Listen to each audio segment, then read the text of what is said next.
এক জাগ্রত কালী মন্দিরের ইতিহাস। নমস্কার বন্ধুরা, স্বাগত আমাদের চ্যানেলে। সম্পূর্ণ তথ্যটি সংগ্রহ করা আপনাদের কাছে অনুরোধ, ভিডিওটি আপনারা সম্পূর্ণ দেখুন। ভাগলপুরের বাঙালিটোলার পাশের পাড়া যোগসরে অবস্থিত প্রাচীন এক কালী মন্দির। এই মন্দিরের সঙ্গে আবার বাঙালিটোলা কালীবাড়ির এক যোগ আছে এবং যোগসূত্রটি হলেন বাঙালিটোলার বাদলবাবু, যিনি বাঙালিটোলা কালীবাড়ির প্রধান উদ্যোগী প্রতিষ্ঠাতাদের মধ্যে একজন এবং ট্রাস্টের সদস্য। কালী মন্দিরটি যেখানে অবস্থিত তার কিছু দূরেই রয়েছে রুরানাথ নামে খ্যাত এক প্রাচীন শিব মন্দির। শোনা যায় রাজা মানসিংহ নিজের হাতে প্রতিষ্ঠা করেছিলেন এই শিব মন্দির। এই শিব মন্দিরের জন্যই এই এলাকাটির নাম বুরানাথ নামে পরিচিত। ভক্তরা একই সঙ্গে এই দুই স্থানে নিজেদের ভক্তি উজাড় করে দিয়ে যান। কালী মন্দিরটি কবে প্রতিষ্ঠিত হয়েছিল তা সঠিকভাবে জানা না গেলেও অনুমান করা যায় এটি বাঙালিটোলা কালীবাড়ির সমসাময়িক, অর্থাৎ প্রায় 95 বছরের প্রাচীন। বাঙালিটোলা কালীবাড়ি ও যোগসর কালীবাড়ির দেওয়ালে লাগানো গ্লেজের টাইলসগুলি মোটামুটি একই ধরনের, যা পূর্বে উল্লেখিত বাঙালিটোলার বাদলবাবুর সৌজন্যে প্রাপ্ত। বাদলবাবুর জীবনের এক বেদনাঘন অধ্যায়ের সাক্ষী এই মন্দির।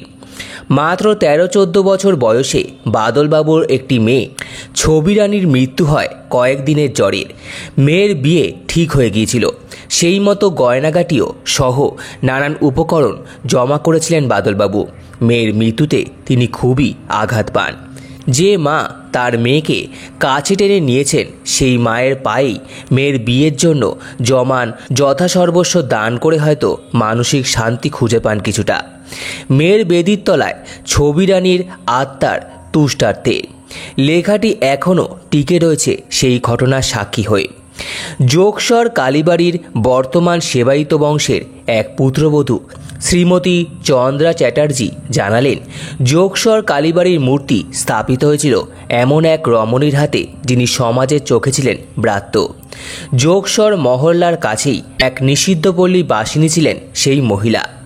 জগৎমাতার এও হয়তো এক লীলা। সেই ব্রাত্যজনের প্রতিষ্ঠিত মূর্তি আজ আপামর ভক্ত জনসাধারণের পরম আশ্রয়স্থল। কবে এই মূর্তি স্থাপিত হয়েছিল সেই সম্বন্ধে কিছু জানা যায়নি। 95 বছর আগে বাদলবাবুর করা মন্দির সংস্কারের অনেক আগেই যে তা হয়েছিল তা অবশ্যই অনুমান করা যায়। সেই হিসেবে এই মূর্তি শতাব্দী প্রাচীন। এই কালীবাড়ি স্থানীয়দের কাছে রত্তি কালীবাড়ি নামেও পরিচিত, সম্ভবত রক্ষা কালীবাড়ির বিকৃত রূপ। দলিলে অবশ্য এই কালীবাড়ির নাম 108 পথর মহাকালী বলে লেখা রয়েছে। আবার মন্দিরের প্রবেশের মুখে একটি ফলকে লেখা রয়েছে রাজকালীবাড়ি। এই নামকরণটি করেছিলেন শ্রী মোহনানন্দ ব্রহ্মচারী, যিনি ছিলেন সেবায়িত স্বর্গীয় শ্রী ফটিক চ্যাটার্জি এবং তার স্বর্গগতা স্ত্রী গুরুদেব। মন্দিরে ঢুকতে সামনের চত্বরে একটি লাল রঙের হারিকা দৃশ্যমান। ভক্তদের মানত করা পাঠা বলি হয়ে থাকে এখানে।